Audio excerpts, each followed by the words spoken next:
Après l'ETF du Bitcoin et de l'Ether, le prochain ETF pourrait te faire gagner beaucoup d'argent et c'est ce qu'on va voir dans cette vidéo. Tu vois qu'aujourd'hui, on va regarder quel serait le prochain ETF. C'est lié à un proxy et on en arrive à ce résultat puisque dans les deux précédentes vidéos, on a vu quel serait potentiellement le meilleur proxy pour les mêmes coins. On a commencé à regarder, si tu t'intéresses à la verticale blockchain DeFi, quel serait potentiellement le meilleur proxy. Ça serait potentiellement Chainlink. Et dans cette vidéo, on va regarder ensemble le deuxième proxy et ça va nous amener potentiellement au prochain ETF. Roulement de tambour, le prochain ETF qui pourrait avoir du succès, le proxy idéal pour tout ce qui est blockchain DeFi, ça va être le protocole AAV. Pourquoi le protocole AAV? Puisque comme Chainlink, ça va être un protocole qui est agnostique à la blockchain. Comme on l'a vu dans la dernière vidéo, sur du moyen long terme, on peut se poser quelques questions sur le succès d'Ethereum et ces projets comme Chainlink, comme AAV vont pouvoir aller sur les blockchains avec des cas d'usage, de l'attraction et là où ils vont pouvoir aller générer de l'argent, du cash flow, du revenu. Et on a exactement le même phénomène que ça soit entre Chainlink et AAV, puisque AAV se déploie sur des blockchains avec de la traction. Par exemple, on a vu que AAV, dans son forum de gouvernance, a indiqué se déployer sur la blockchain Aptos et de mémoire, Aptos avait donné un grant, donc une subvention à AAV pour se déployer sur sa blockchain. Entre les blockchains EVM compatibles et la blockchain Aptos, on est sur un autre langage de programmation. On passe du Solidity grosso modo au Move. Et de mémoire, je croyais qu'Aptos avait donné 12 millions de grants, mais je ne trouve plus ce montant écrit noir sur blanc. En tout cas, ce qui est indiqué, c'est que Aptos va donner 2 millions d'APT tokens pour attirer du coup des utilisateurs AAV sur sa blockchain. Et aujourd'hui, tu vois que le token APT vaut 12 $. Donc si tu fais 2 millions x 12 $, grosso modo, tu vas avoir quasiment 25 millions d'incentives qui vont être donnés aux utilisateurs d'AAV sur la blockchain APT et essayer d'avoir cet effet de réseau que pourrait avoir Ethereum comme on l'a vu dans la vidéo précédente. Et tu vois, dans la dernière vidéo, on avait dit peut-être que Ethereum serait détrôné par un champion US. On avait pris l'exemple d'Aptos et tu vois que AAV a cette adaptabilité pour aller sur les blockchains qui peuvent faire sens là où il va y avoir des cas d'usage. Le deuxième exemple en date, ça serait Linea, puisque là encore une fois, sur le forum de gouvernance, on a vu que AAV devrait se déployer sur Linea. Linea, c'est une L2 qui fonctionne avec les ZK Rollup et c'est surtout développé par l'entreprise Consensys. Et Consensys, donc, c'est un gros acteur dans tout l'écosystème Ethereum et c'est surtout l'entreprise derrière le portefeuille MetaMask. Et aujourd'hui, MetaMask compte plus de 30 millions d'utilisateurs et on voit que AAV continue à se déployer sur des blockchains qui ont de l'attraction, qui ont des cas d'usage.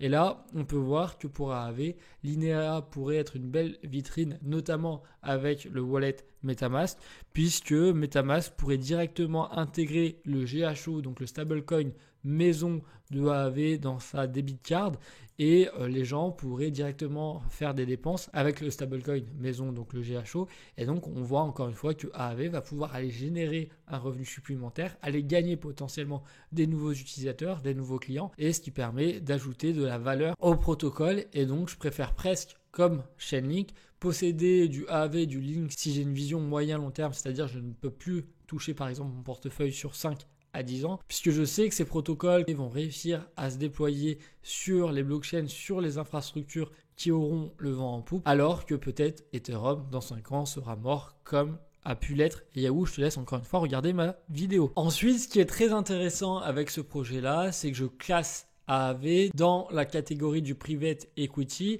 et dans cette vidéo je te donnais les 5 catégories grosso modo de tokens et aujourd'hui dans le private equity on va retrouver les tokens qui ont une réelle utilité et aujourd'hui AAV a une réelle utilité. Quand tu possèdes des tokens AAV, tu possèdes une partie du protocole et tu vas avoir également plein d'utilités à côté qu'on va développer dans cette vidéo.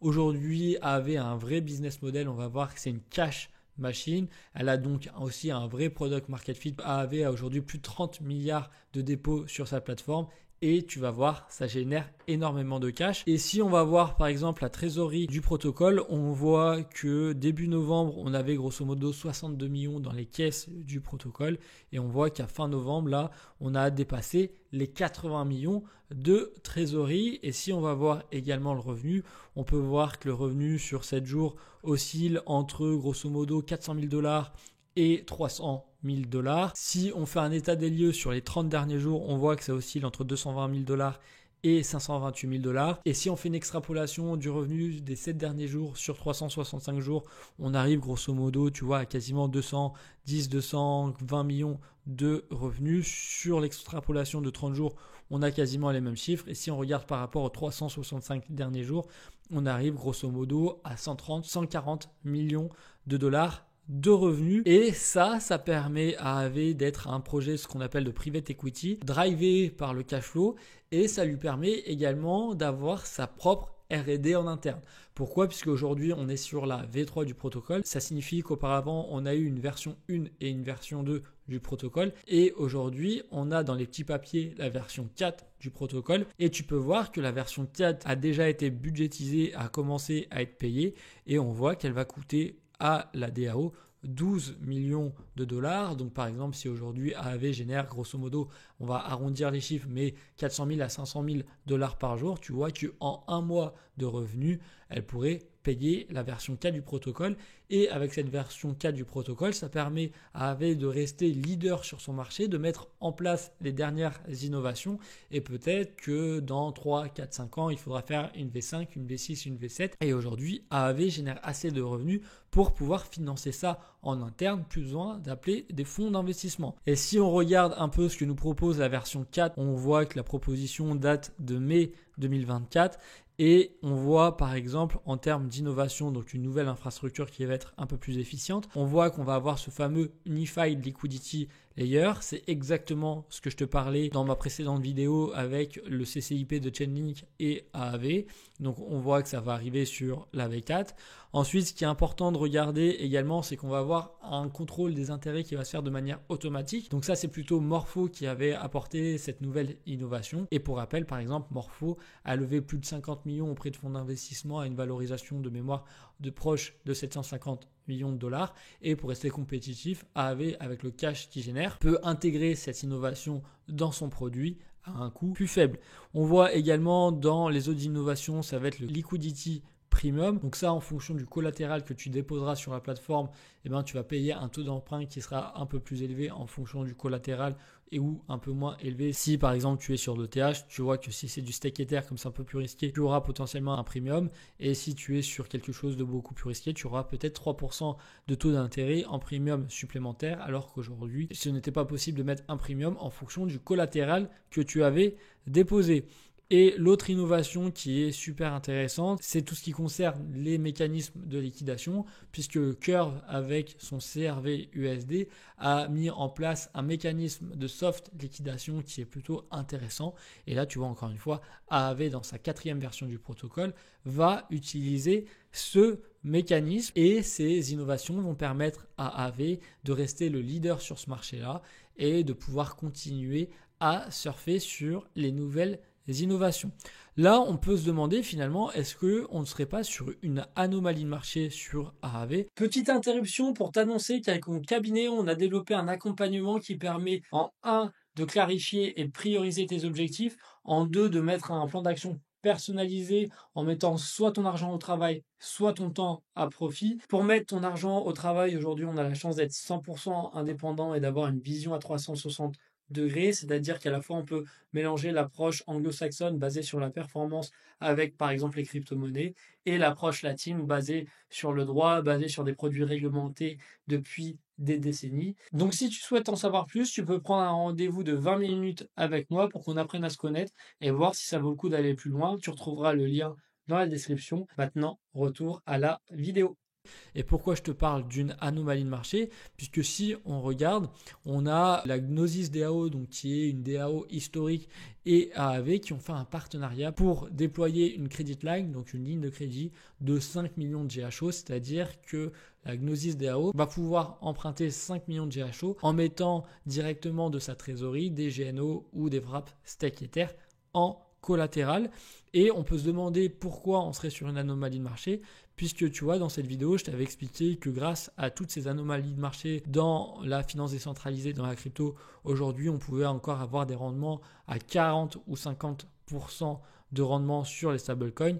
Et pour illustrer mes propos, j'avais pris un sondage de Martin Koppelman, qui était le fondateur de Gnosis. Et tu vois qu'aujourd'hui, des acteurs historiques comme Aave et Gnosis travaillent ensemble. On peut voir aussi que cette proposition a été supportée par Karpati. Et aujourd'hui, Karpati est un acteur incontournable dans la finance décentralisée, dans ce qu'on appelle les service providers, pour manager la trésorerie des DAO. Et ça a été financé notamment par Gnosis. Et tu vois par exemple que Martin Koppelman, le fondateur de Gnosis, ne semblait pas être au courant de la mise à jour des tokens économie de Aave, puisque aujourd'hui, ça a été encore une fois rendu public cet été, Aave va changer son modèle économique, puisqu'on a vu qu'aujourd'hui Aave générait un cash monstre. On a vu que ça pouvait représenter entre grosso modo 120 millions et 200 millions de revenus à l'année. Et la gouvernance est en discussion pour utiliser une partie de ce revenu pour acheter des tokens Aave sur le marché secondaire et les redistribuer à certains possesseurs du token. Et le dernier projet qui avait mis ça en place, c'était Maker le 26 juin 2023. Et si on regarde la courbe du token Maker sur cette période, on voit qu'entre grosso modo juin 2023 et son ATH de 2024, on a fait entre 500 et 700%. Maintenant, pourquoi je pense également que Aave pourrait être le prochain ETF qui aurait du succès, c'est on est déjà sur une narrative différente, puisque je t'avais expliqué dans la dernière vidéo que par exemple si c'était Solana le prochain ETF qui serait approuvé, j'émettais un doute comme quoi ça pourrait apporter de la confusion auprès des clients de 21 Shares, de BlackRock, puisque finalement entre Ethereum et Solana, on est sur des blockchains d'infrastructure, donc la narrative principale est la même, et on avait vu pour le moment que l'ETF concernant ETH n'avait pas un franc succès, et donc avec Solana, ça allait pour moi amener un peu plus de confusion, alors qu'avec Aave, on est vraiment sur une nouvelle narrative, la narrative du private equity, sur un des projets qui génère le plus de cash dans l'industrie. Et tu vois, je ne suis pas le seul à penser ça, puisque maintenant on voit cette narrative qui commence à arriver aussi sur Twitter, où aujourd'hui cette personne dit que Aave a une croissance remarquable, on est à plus de 30 milliards de dépôts sur la plateforme, et si Aave aujourd'hui était une banque, ça serait la 64e plus grosse banque en Amérique concernant les dépôts. Donc tu vois bien qu'il y a toute une narrative qui est en train de se créer autour de ce projet-là, où les clients de BlackRock 21 Shares pourraient comprendre, parce que Aave se rapprocherait de leur modèle qu'ils ont l'habitude d'étudier dans la finance traditionnelle classique. Donc ça, c'était le premier point à prendre en compte. Le deuxième point, c'est que si on regarde, Lido a lancé cet été un produit pour les institutionnels au niveau du staking d'Ether, et on voit également que Lido et Aave ont lancé ensemble une nouvelle instance, donc un nouveau marché directement sur Ethereum. Ce marché s'appelle pour le moment Lido Market, mais il va être renommé bientôt, et on voit qu'ils ont déjà plus de 2,2 milliards de dépôts en quelques mois. Et pourquoi ça pourrait être intéressant, c'est que tout simplement BlackRock pourrait rentrer dans la danse. On a vu aujourd'hui bien sûr les fameux ETF Ether, et aujourd'hui on voit que BlackRock est quand même un acteur significatif dans la détention du nombre d'Ether, et surtout qui dit ETF Ether dit aujourd'hui on ne peut pas avoir dans l'ETF des stakes Ether, mais potentiellement ça pourrait arriver plus vite que prévu avec justement le fameux produit institutionnel lancé par Lido, et on pourrait dans le futur potentiellement voir BlackRock qui dépose ses wraps stake Ether sur Aave et sur cette instance Lido, puisqu'il est possible pour un ETF de faire ce qu'on appelle du pré-titre. Et aujourd'hui, ça nous paraîtrait complètement fou que BlackRock dépose directement des ETH stakés ou non depuis son ETF. On pourrait penser que c'est beaucoup trop risqué, mais c'était avant la mise à jour de Aave avec Umbrella. Umbrella, tout simplement, ça va être le nouveau entre guillemets safety module. Tu sais qu'aujourd'hui, si Aave avait une mauvaise dette qui allait arriver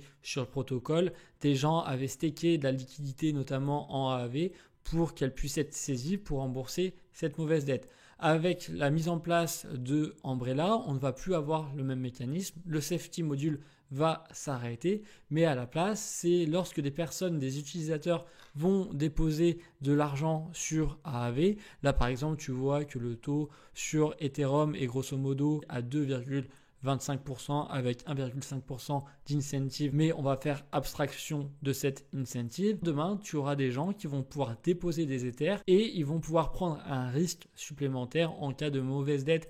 Les Ethers déposés pourraient être saisis, pourraient être slashés, et en contrepartie de ce risque, ces personnes-là, au lieu de toucher 2,25%, vont peut-être toucher 4, 4,5%, 5% de rendement. Et d'autres acteurs qui ne veulent pas prendre ce risque, au lieu de toucher 2,25%, vont peut-être toucher 1%, 1,5%. Et en cas de mauvaise dette, ces personnes-là ne seront pas impactées.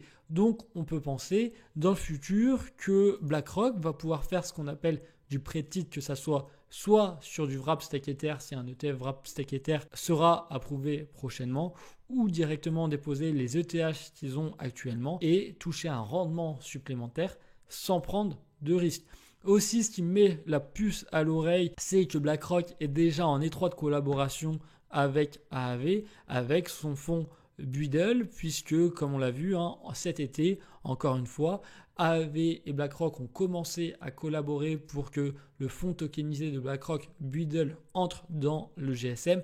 Et grosso modo, de manière très schématique, le GSM est un des mécanismes qui permet au stablecoin maison de AAV, le GHO, de garder son beg, c'est-à-dire que toujours un GHO est égal à $1. Et ces différents faisceaux d'indices peuvent nous faire penser que AAV et BlackRock sont quand même en étroite collaboration. La dernière chose qui pourrait être intéressante, c'est WLF, donc World Liberty Financial, va déployer une instance, un marché avec la technologie de AAVV3. Et aujourd'hui, ce projet-là, il est porté par une équipe avec notamment des personnes de la famille de Trump.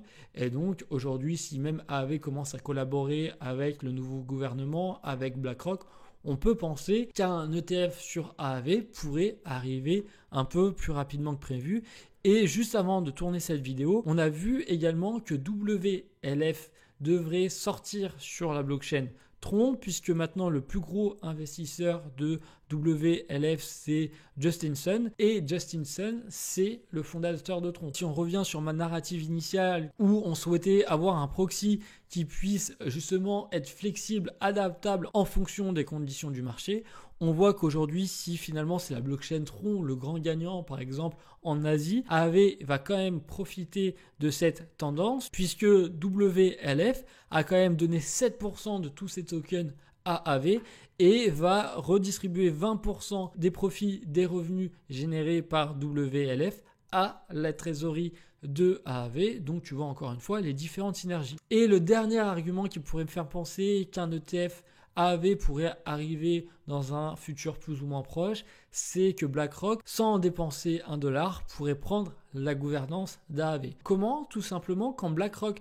va commencer à proposer ce nouveau produit financier à ses clients et que ses clients vont souscrire à l'ETF AAV, les clients vont déléguer le pouvoir de vote à BlackRock, et BlackRock, si demain possède, je sais pas moi, 25-30% de la supply de AAV via son ETF, BlackRock aura un pouvoir de vote majoritaire dans la gouvernance d'AAV et finalement pourra faire ce qu'il veut avec ce projet. Et est-ce que c'est pas ça finalement la suite de l'histoire ? C'est que BlackRock progressivement possède par la gouvernance toute la finance décentralisée, et si c'est le cas, on n'appellera plus ça de la finance décentralisée, mais de l'open finance. Ça y est, j'en ai terminé avec cette vidéo, j'espère qu'elle t'a plu. Si c'est le cas, n'hésite pas à mettre un petit pouce bleu, et on se retrouve prochainement pour une nouvelle vidéo où on va voir justement dans les prochaines semaines comment tu vas pouvoir faire de l'argent en vendant des pelles et des pioches à ceux qui croient pouvoir faire fortune dans les cryptos pendant ce bull run.